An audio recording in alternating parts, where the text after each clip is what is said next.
Grabamos. Bueno, buenas tardes. Agradezco a los organizadores de este curso la invitación a participar de esta tercera edición, ahora virtual, de un curso excelente. Cuando la organizadora del módulo de oftalmología pediátrica, Victoria Sánchez, me dijo de dar una charla en este congreso, se nos ocurrió que al ser de forma virtual puede llegar a mucha gente. Esta conferencia yo la di en el Congreso Argentino de Oftalmología que se hizo en Córdoba el año pasado. Mucha gente la ha visto, pero hay muchísima que no, y como llegamos a otros muchos lugares, sería interesante que las puedan llegar a entender y a captar cuál es el mensaje que tenemos de la misma. Vamos a hablar entonces de cuál es el rol de una patología muy frecuente en la etapa pediátrica, que es la dacroestenosis congénita en la inducción de futuras alergias oculares. Como una hoja de ruta de esta legión, de este camino, de esta legión que vamos a seguir ahora, vamos a ver ahora, por primer punto, cuáles son las consideraciones históricas sobre las alergias y las epíforas. Segundo, veremos cuál es la composición de los mecanismos de defensa de superficie del ojo del adulto y del neonato. Por tercer punto, veremos cuáles son las características de la dacroestenosis congénita, veremos posteriormente cuál es el trabajo científico que vamos a hacer y por último los desafíos que vamos a tener en el mismo. Siendo un poco la historia de las alergias, Hipócrates, que fue por todos conocido en nuestro ambiente médico, que vivió en el 460 y el 377 a.C., describió lesiones urticantes producidas por ortigas, por eso se llamó Urtica urens, es su denominación, o mosquitos, haciendo el origen de la descripción de las primeras urticarias. Posteriormente, un médico y filósofo musulmán persa, escritor de cerca de 300 libros sobre filosofía y medicina, que fue Avicena, que vivió entre el 980 y el 1037 post-Cristo, fue el creador del agua de rosas. El agua de rosas fue muy conocida en el mundo musulmán. En la Guerra Santa entre cristianos y musulmanes, Saladino, cuando toma Jerusalén en el año 1187 de nuestra era, baña un montón de iglesias con esa agua de rosas, bendiciéndolas en su forma musulmana. Posteriormente, los cruzados, cuando vuelven a Occidente, llevan a sus damas este perfume. Y esto creó una gran epidemia, entre comillas, de rinitis alérgica secundaria al agua de rosas. Por otra parte, con respecto a las epíforas crónicas, fíjense en este pintor impresionista que fue maestro de Gauguin y de Cézanne, que se llamó Camille Pissarro, que vivió entre el 1830 y el 1903 de nuestra era, cómo fue cambiando al ser impresionista de pintar todas pinturas en el exterior. Fíjense estas dos mujeres conversando junto al mar, que las hizo en las Antillas danesas, y cómo la epífora crónica que impactaba en peor medida con el viento, con el exterior, llevó a que él tuviera que alquilar alguna propiedad en París y pintar desde el interior exteriores para no poder sufrir de su epífora crónica. Este es un trabajo de las calles de Montmartre que hizo ya en sus etapas finales cerca del 1900. Entonces, fíjense cómo las alergias y las epíforas pueden llegar a modificar muchas cosas en nuestra humanidad. Siendo la introducción de este trabajo, veremos primero cuáles son las líneas de defensa de la superficie ocular ante microorganismos en adultos. Como sabemos, la primera barrera es una barrera físico-química que está dada por el barrido palpebral, el pH de la lágrima, la mucina y los lípidos.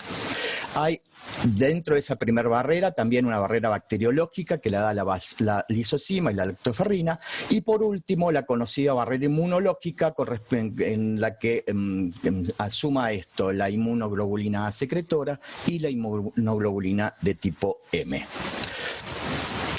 Dentro también de esta defensa de la superficie ocular en adultos hay una segunda barrera. Esta segunda barrera está dada por las células presentadoras de antígenos o célula de Langerhans, en que se define por dos subtipos. Un subtipo TH1, que lo da la inmunoglobulina G1 y la inmunoglobulina G3, y un subtipo T2, que lo da la inmunoglobulina E y la inmunoglobulina G4.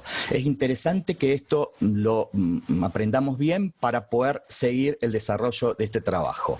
Generalmente los isotipos TH1 están reaccionando contra organismos extracelulares y los subtipos TH2 van a estar reaccionando contra parásitos y contra mecanismos alérgicos. Interactúan entre TH1 y TH2 también. ¿Cuáles son ahora las características inmunológicas del neonato y del lactante? Como ustedes saben, no es la misma la inmunomodulación o el comportamiento inmunológico que existe entre el neonato y el adulto. Se conoce que hay una inmunodeficiencia de hasta el año de vida en todo niño con bajos niveles de inmunoglobulina A y deficiencia en el sistema S de complemento que da a la inmunoglobulina 1 y a la inmunoglobulina 3. Y también generalmente inducen hacia el TH2, o sea, van a producir mucha inmunoglobulina de tipo E. Ahí están los trabajos que avalan esto que estoy diciendo. Se ha estudiado también que la deficiencia parcial de inmunoglobulina A secretoria más infecciones respiratorias recurrentes, como suele pasar en los enfexemas, las atelectasias congénitas, es capaz de producir mayor cantidad de chicos asmáticos o con rinitis alérgica. También se ha visto que la deficiencia de inmunoglobulina A junto a infecciones en la piel a repetición, son chicos más probables de sufrir dermatitis de tipo atópica. Pero no se conoce qué pasa con la conjuntiva, con la superficie ocular conjuntival, ante las iterativas agresiones de tipo infeccioso. Todos nosotros sabemos que la dacroestenosis congénita es la principal causa de infecciones intercurrentes conjuntivales durante el primer año de vida. El 90% de ellas autorreguladas o autocuradas durante este tiempo. Pero mientras tanto, ¿qué pasa? Por eso pusimos como objetivos de este trabajo estudiar en lactantes de 3 a 6 meses de edad que padecen de dacroestenosis congénita, qué tipo de inmunoglobulinas reaccionaban, si isotipo 1 o isotipo 2, presentes en las lágrimas frente a las diferentes agresiones infecciosas, comparada con niños sin patología del su vía lagrimal. Como material y método de este trabajo, estudiamos 105 ojos de lactantes con dacroestenosis congénita que tenían 3 a 6 meses de vida y estudiamos 41 ojos de lactantes de la misma edad sin patología oftalmológica para tener de grupo control. Hicimos en ellos cultivo, tipificación de material conjuntival, identificamos Chlamydia trachomatis, herpes 1 y 2 y adenovirus.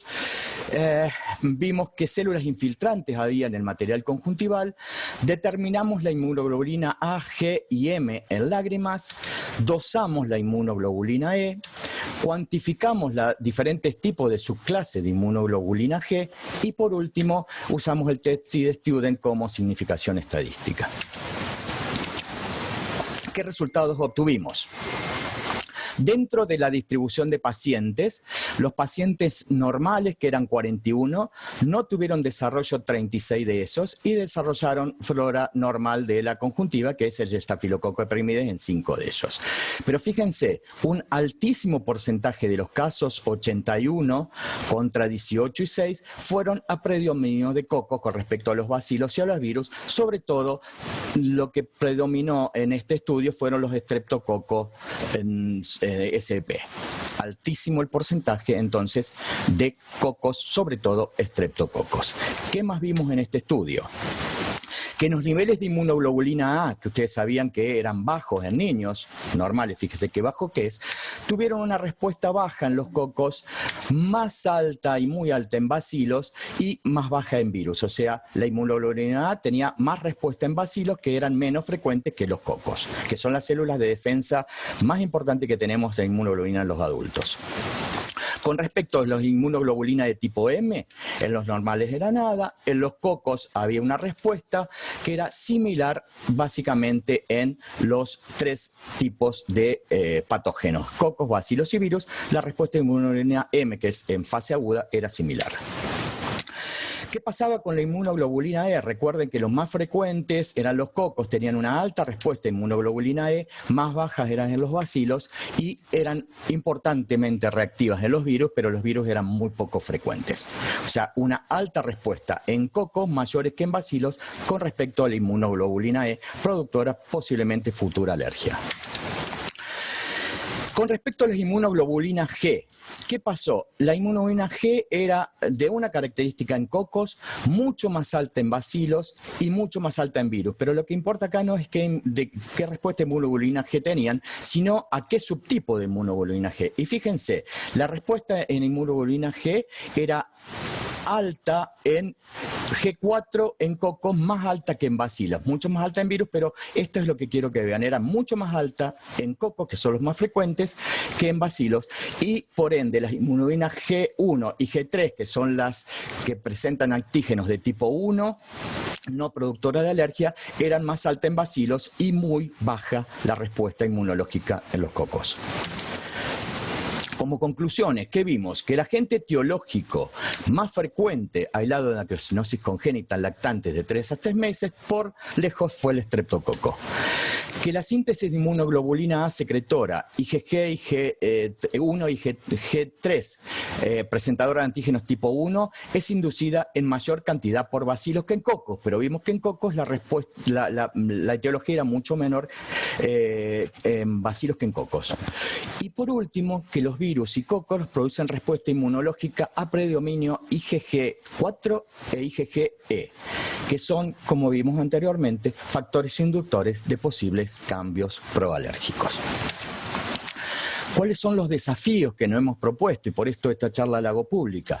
Investigar en niños con dacroestenosis congénita la inducción a ausencia de isotipos específicos contra agentes ambientales, hongos o microorganismos. Pero sobre todo, observar si los fenómenos inmunológicos producidos sufren modificaciones si los antígenos a repetición son evitados. ¿Cómo? Recanalizando en forma precoz la vía lagrimal estenosada.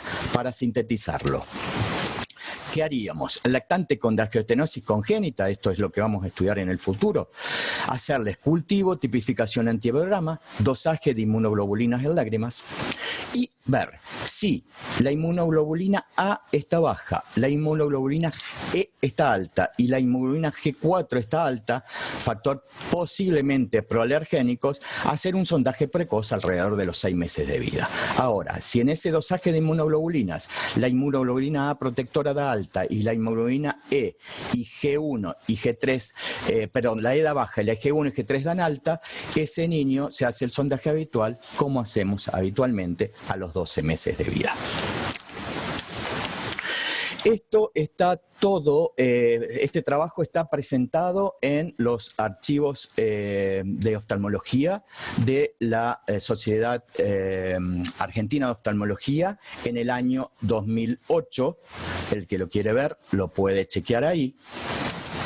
Y la bibliografía también está. Lo que vi de presentación de los cuadros y la cultura y demás está muy bien relatada en 2 libros. Uno en el libro de Carmen Fernández, que es una española oftalmóloga que hizo la patología ocular en la pintura a través de la historia clínica, y otro que recomiendo es un trabajo, no es un trabajo, sino es una presentación que hizo el profesor doctor Alfredo Bussi en un EOPatrio del 9 de julio. Eso está en la página de EOPaís, lo pueden ver por internet. Un trabajo interesantísimo que qué pasaba con los ojos enfermos de los artistas a medida que iban pasando en diferentes edades. Por último, vamos haciendo como un tipo de analogía en el tiempo. Veremos qué pasaba si Antonio Vivaldi, por todos conocido, un veneciano que nació en el 1678, que quería ser cura, lo máximo que él quería ser cura, era pelirrojo, por eso le decían il preteroso, él padecía de un severísimo cuadro de asma. ese severo cuadro de asma impidió que Vivaldi desarrollara sus tareas de dar misa. Entonces los curas que hicieron para poder que él continuara su carrera eclesiástica, lo mandaron a un monasterio a entrenar a un montón de chicos con el violín. Debido a eso, a su gravísima alergia y no poder ser cura, él pudo hacernos feliz haciendo 46 óperas, 70 sonatas, 195 composiciones vocales, 554 composiciones instrumentales y esa cosa bella que estamos viendo, que es la Primavera de la estación de Vivaldi en Mi mayor. ¿Qué hubiera pasado si hubiéramos curado la alergia de Vivaldi? No hubiera hecho todas estas cosas bellas. Por eso no siempre la solución está en la medicina. Por último, el que quiera escribirme con interés en este trabajo tiene dónde hacerlo y hemos terminado esta ruta del camino de la Legión. Eso es todo. Muchas gracias. Omnis es tibi gracias.